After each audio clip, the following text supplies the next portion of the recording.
blue and you get stuck in one of these things. There's just no way out except rowing, basically. We call these areas of the world the horse latitudes. And it is a sad story.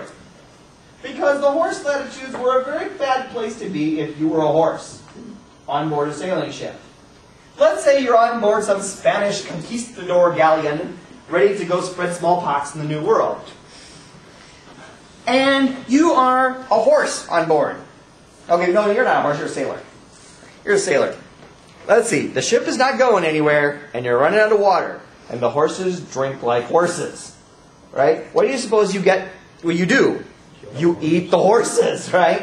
Okay, you eat the horses, you make the horses walk the plank, whatever it takes. Okay? It is a bad story either way, no matter what happens for the horse, right? So if you get stuck, if your ship gets stuck in the horse latitudes, you're screwed, right? Notice what the winds are like between the subtropical highs in the northern hemisphere and the southern hemisphere. You know, we got an ITCZ in here along the way. I'll draw some clouds on here. So here's some clouds. But look what the winds are doing coming towards there. So air is flowing from the subtropical highs towards the ITCZ. The Coriolis force is turning it to the right in the northern hemisphere, to the left in the southern hemisphere, as it goes around these anticyclones. And if you look from the subtropical highs at about 30 degrees north and about 30 degrees south, the winds are generally from the east. Maybe from the northeast, maybe from the southeast, but pretty much from the east. We have a word for those kind of winds. These winds are called the trade winds. Let's be very, very clear about this. Trade winds are at the surface. They're from the east, maybe northeast, maybe southeast, but east, in the tropics. So they are easterly winds in the tropics between the subtropical highs. Now, for many, many years, I told students that the reason why they were called the trade winds was because it was, related to the trade routes. That, like, if you were sailing a ship from Europe to the New World, you wanted to get into the trade winds because they'll carry you there. And it turns out some student did some searching online and found out that I was completely full of crap on that point. In fact, the word trade is much more interesting than that.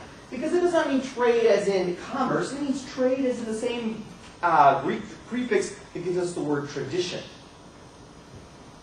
They are called trade winds because they are very constant. This is nothing like the weather in our part of the world. The weather in our part of the world, one day the winds from the north, next day the winds from the south, next day the winds from the west. This is nothing like that. The winds blow from that same, because these winds are being caused by permanent features of the atmosphere, like the ITCZ and the subtropical highs. These winds just blow the same every day. So they are trade winds in the sense of tradition. They are very constant. And I had been telling students that for some measure of years, and then I actually had to go for my research to Africa. Now, if you watch on the class on Blue Line website, there's a video that I shot holding a camera out to my face like this in Africa, where it was just windy, and it had been windy for like, I don't know, I'll have to watch the video to see, I tell you that, like for 4 days the wind had been from the same exact damn direction, there had been like sand blowing in the same direction and so on, because they were in the trade winds. And when I talk to people who live there, they're like, it's the wind. It blows this way every day. It's always from the same direction. It always is blowing. It's nothing like the weather in Nebraska, where the wind comes from a different, fortunately, the wind goes from a different way and blows the plastic bags a different direction on a different day, right? The trade winds are very different. They are very persistent. And notice that the trade winds kind of come together at the ITCZ. This is an area, makes the ITCZ an area of convergence, which I'll abbreviate CON. Hey, intertropical convergence zone. Where is there convergence in the intertropical convergence zone? It's at the surface. Air comes together at the surface from the trade winds, rises, spreads out along the tropopause, joins the subtropical jets, sinks into the subtropical highs, and then comes back to the ITCZ. We've made some cells. We've made some cells in the atmosphere. We have made, so air rises at the tropics, spreads out toward the northern hemisphere, the southern hemisphere, sinks into the subtropical highs, and then returns in the trade winds.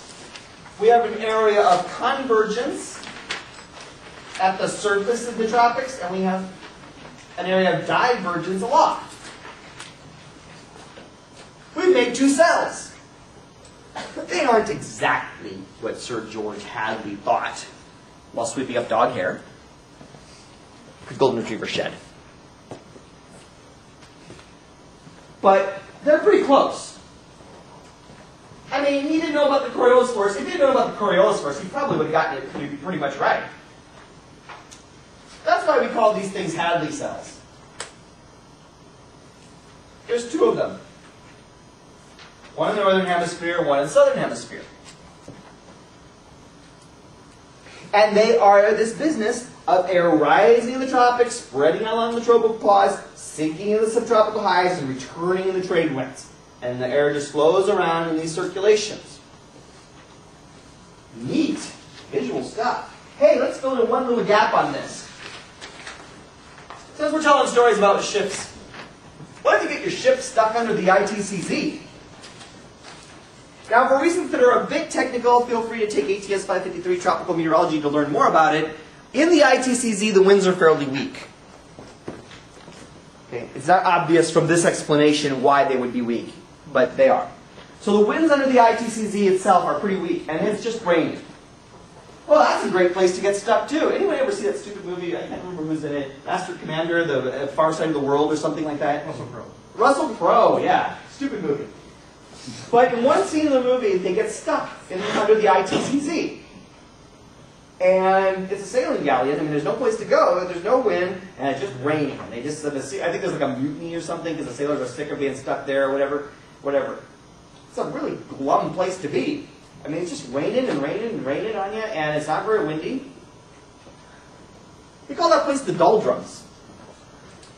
The doldrums. Yeah, I'll put that word out here. Doldrums. Doldrums.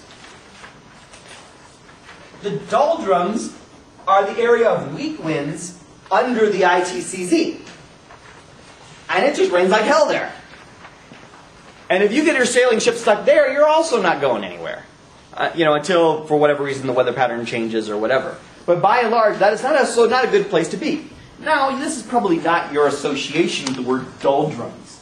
When you think about the word doldrums, you probably think about the kind of touchy-feely word where you're talking about, like, oh, I feel blue and sad. Okay, this is actually an older usage of the word.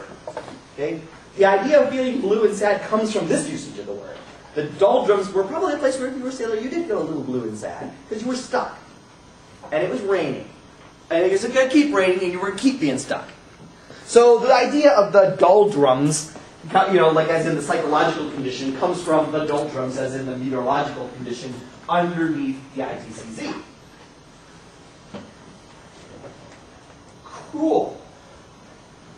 We've made part of the general circulation. I want to emphasize something interesting about this. See how we have convergence at the surface and divergence aloft and rising motion in between?